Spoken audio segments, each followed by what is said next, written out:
For some time now, many car companies and a few software companies have been busy building and testing autonomous vehicles at test tracks and on public roads around the world. Depending on the local and national laws where testing is being carried out, these tests have either relied on the vehicle being supervised by a trained driver sitting behind the wheel, or in the case of a handful of test programs and private test tracks, remotely connected to the vehicle via an always-on internet connection. With a few exceptions, such as the Waymo self-driving robotaxi service in Phoenix, Arizona, and some similar programs in Michigan, fully autonomous driverless cars haven't yet been allowed on the public highways in the US.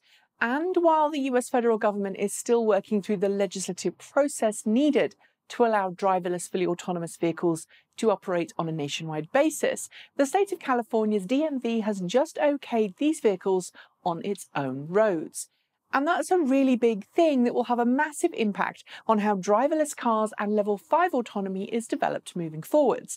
Not just because California is home to many of the companies and engineering teams working on autonomous vehicles, but because California's roads are some of the most congested in the US.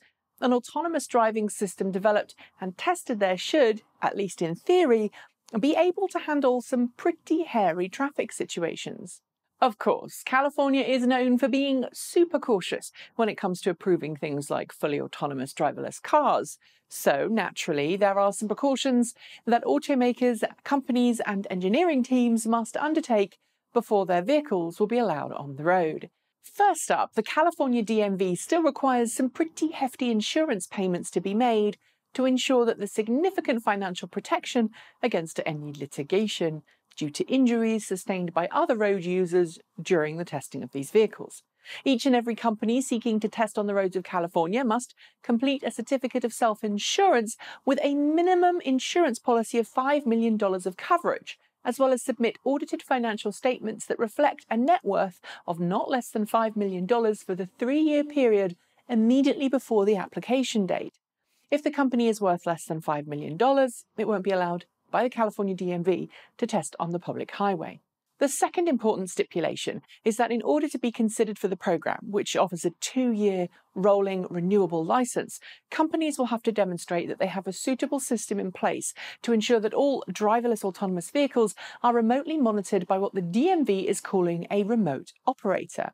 These are employees or contractors for the company in question who are remotely connected to the vehicle at all times while it's operating on the public highway.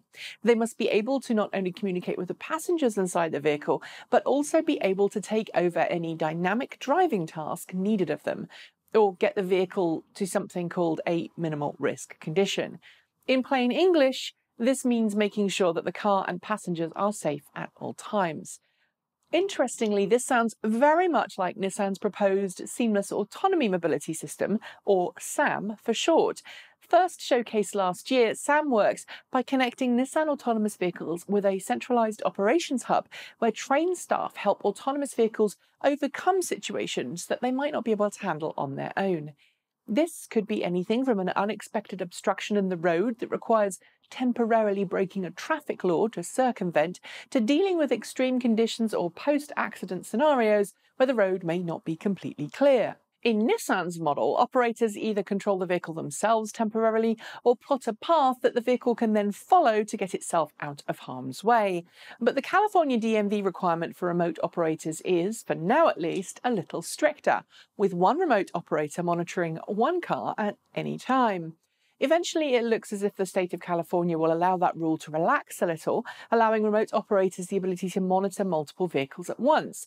But it's clear for now that the California DMV does not feel full level 5 autonomy is completely ready for prime time.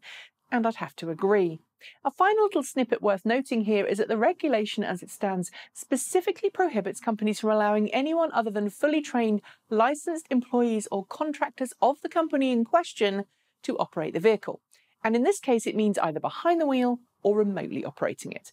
It also prohibits companies from charging a fee for passengers for riding in the autonomous vehicles, meaning Lyft, Uber, or anyone else wanting to bring autonomous vehicle taxi services to market won't be able to do so yet. Finally, this legislation doesn't cover privately owned vehicles with autonomous vehicle capabilities.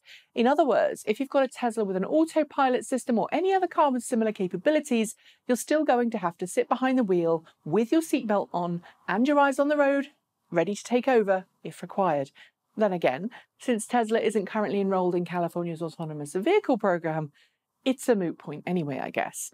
Do you think these new regulations will help or hinder autonomous vehicle development? And which companies do you think will make the most use of them? Leave your thoughts in the comments below.